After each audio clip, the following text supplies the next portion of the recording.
아름다운 우리 역사 10분 역공입니다. 지난 시간 이피정 공허고 한사군의 실체 재미있으셨나요? 오늘은 이피정 영육 주몽과 고구려 건국 이야기입니다. 쫓겨난 한 서자가 동부가 최강의 나라를 씁니다.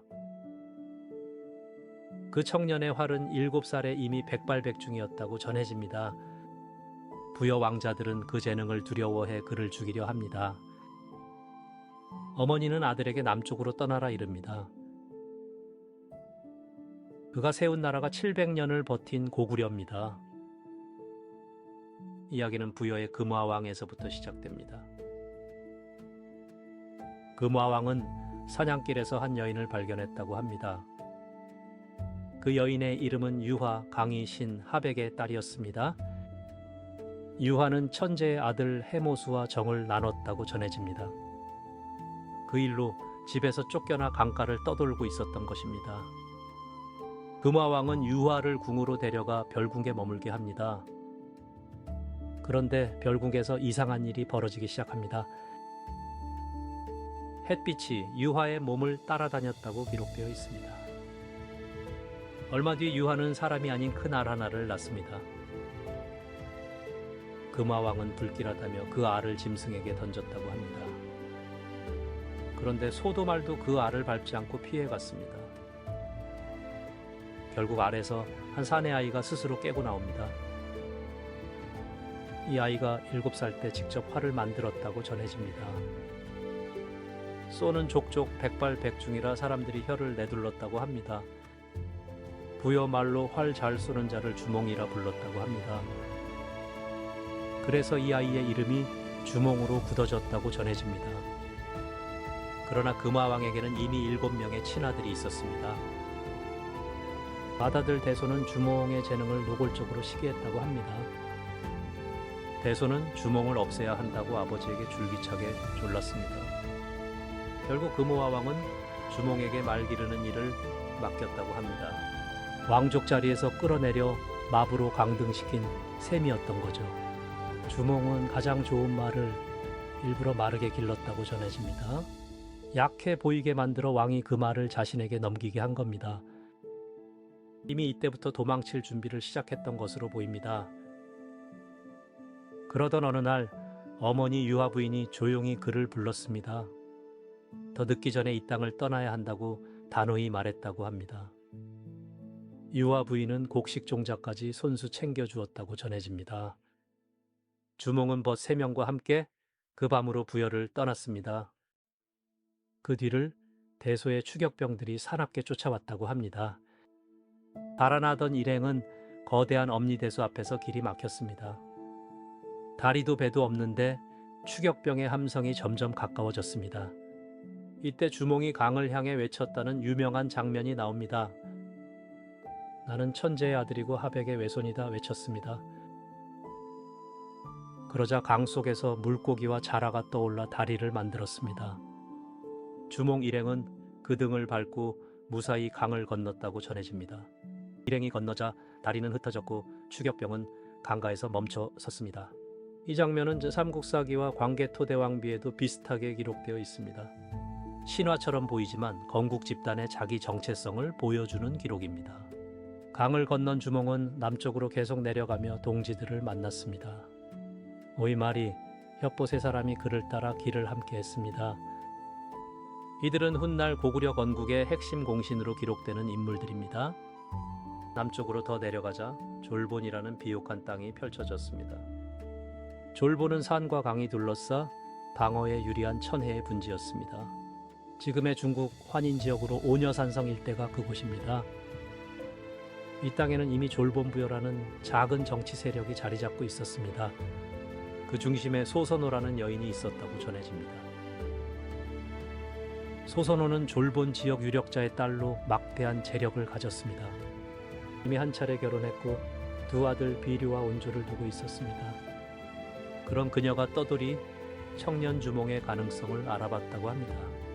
2 사람은 결혼했고 소선호의 세력이 주몽의 기반이 되었습니다. 재력과 인맥, 군사력까지 합쳐지자 세 나라의 윤곽이 잡혔습니다. 기원전 37년 주몽은 이 졸본 땅에서 고구려를 세웠습니다. 이 건국 시점은 삼국사기에 분명히 기록되어 있습니다. 주몽의 나이는 22, 망명자 신분에서 한나라의 왕이 됐죠. 부여에서 쫓겨난 서자가 단 몇 년 만에 군주가 된 셈인데요. 이 속도는 당시 동북아 어디에서도 보기 드문 사례였습니다. 주몽은 곧바로 주변 소국들을 정리하기 시작했는데요. 첫 표적은 비류국 송양왕이 다스리던 작은 나라였습니다. 송양왕은 자기 가문이 더 오래됐다며 주몽을 시험했죠. 두 사람은 활쏘기로 우열을 가리기로 했고 결과는 주몽의 압승이었습니다. 비류국은 결국 항복했고 고구려의 첫 영토 확장이 이루어졌는데요. 이 흐름은 단순한 신화가 아니라 사료에 남은 정복의 기록이었죠. 그런데 사료를 꼼꼼히 보면은 이야기가 조금 달라집니다. 주몽 신화의 그림자에 가려진 진짜 주역이 따로 있었거든요. 바로 졸본의 실권자였던 소선호 그녀의 비중이 결정적이었죠. 삼국사기와 삼국유사 모두 그녀의 역할을 분명히 적고 있습니다. 재산, 군사, 인맥까지 사실상 건국의 절반은 그녀 몫이었거든요. 그래서 일부 학자들은 고구려를 공동 건국으로 해석하기도 합니다. 물론 단정은 어렵고 학계에는 여러 해석이 함께 있습니다. 다만 소선호의 비중은 단순한 왕비 이상이었다고 전해집니다. 그리고 이 관계는 훗날 고구려 왕실에 큰 파장을 남기게 됩니다. 한편 주몽이 부여에 두고 온 또 한 사람이 있었는데요. 바로 부여에 남겨진 부인 예씨와 뱃속의 아이였습니다. 주몽은 떠나기 전 예씨에게 한 가지 약속을 남겼는데요. 7 모난 돌 위 소나무 아래에 쉼표를 숨겨두었다고 전해집니다. 아들이 자라면 이 쉼표를 찾아 자신에게 오라는 뜻이었습니다. 그렇게 남은 예씨는 홀로 아들을 낳아 길러내게 되는데요. 이 아이의 이름이 바로 훗날의 유리 고구려 2대 왕입니다. 아버지 없이 자란 유리는 부여에서 손가락질을 받으며 컸다고 합니다. 어느 날 그는 어머니에게 아버지가 누구냐 따져 물었는데요.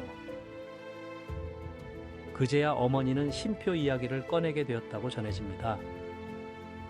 유리는 그 길로 7 모난 돌과 소나무를 찾아 헤맸습니다. 그런데 사료를 꼼꼼히 보면은 이야기가 달라지는데요. 쉼표는 엉뚱하게도 집 기둥 아래 주춧돌 틈에 있었다고 합니다. 기둥 아래 부러진 칼 한 조각, 그것이 아버지의 증표였습니다. 유리는 그 부러진 칼을 들고 어머니와 함께 부여를 떠납니다. 험한 산길과 강을 건너 졸본 땅에 닿게 되었다고 전해집니다. 주몽은 부러진 칼 조각을 자신의 칼과 맞춰 보았는데요. 단면이 정확히 맞아떨어지자 그를 아들로 받아들였다고 합니다. 그리고 곧바로 유리를 태자로 책봉해 후계자로 삼았습니다. 문제는 졸본에 이미 소선호의 2 아들이 있었다는 점인데요. 비류와 온조, 이 2 사람의 운명도 이때부터 갈리게 됩니다. 비류는 어머니 소선호와 함께 남쪽으로 더 내려가기로 결심합니다. 온조 역시 형을 따라 새로운 땅을 찾아 떠나기로 했는데요. 2 형제는 10여 명의 신하를 데리고 한강 유역까지 내려옵니다. 비류는 바닷가 미추홀에 자리를 잡으려 했는데 땅이 짜고 습했습니다.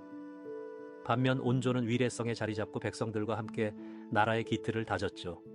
결국 비류는 실패를 인정하고 동생 온조에게 합류하게 됩니다. 이렇게 해서 한반도 중부에는 백제라는 새 나라가 들어서게 되는데요. 주몽 한 사람의 망명이 2개의 나라를 만들어낸 셈이었죠. 고구려는 이후 동북아 최강의 군사 강국으로 성장해 갔는데요. 백제 또한 해상교역으로 일본 열도까지 영향력을 뻗쳤거든요. 2 나라의 뿌리에는 모두 주몽과 소선호의 흔적이 남아 있었죠. 삼국사기는 주몽을 동명선광이라 기록하며 시조로 받들었습니다. 광개토 대왕비에도 추모왕이라는 이름으로 그 이야기가 새겨졌는데요. 5세기 비석의 시조의 활속이 이야기가 또렷하게 남아 있었죠. 쫓겨난 서자 한 사람이 700년간은 제국의 시작이 된 셈입니다. 그리고 그 아들이 아버지의 흔적을 찾아 내려옵니다. 역사는 현재의 거울이라고 합니다. 사실을 바로 알고 옳고 그름을 스스로 판단하는 것. 그게 우리가 역사를 공부하는 진짜 이유 아닐까요? 구독과 좋아요, 알림 설정 잊지 마세요.